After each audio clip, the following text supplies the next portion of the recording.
কম হয়। এই মাছটা 700 টাকা বিক্রি হতো, তাহলে কাস্টমারে খাইতে পারতো। 1000 টাকা জমি তো বিক্রি হচ্ছে না। মাছ কম, দামও বেশি, এই কারণে কাস্টমার কম খাচ্ছে।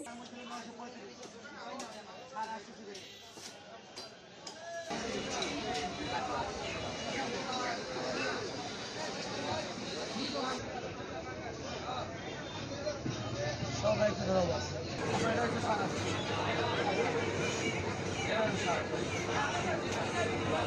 মাছ হচ্ছে আমদানি কম, ঠিক আছে।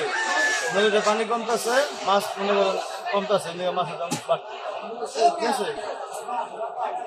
3 কেজি 850 টাকা, ঠিক আছে। যেটা 4 কেজি এটা 700 টাকা।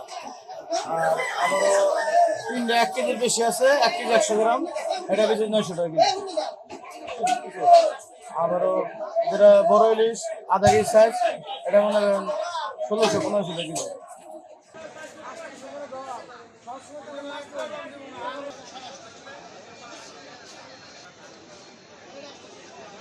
শীতের কারণে মাছ কমে গেছে।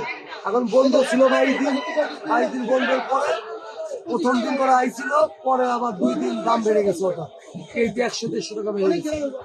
আগে এই মাছটা ছিল আপনার 700 টাকা, 750 টাকা। এখন আমরা কিনছি আপনার 860 টাকা, 70 টাকা কেজি।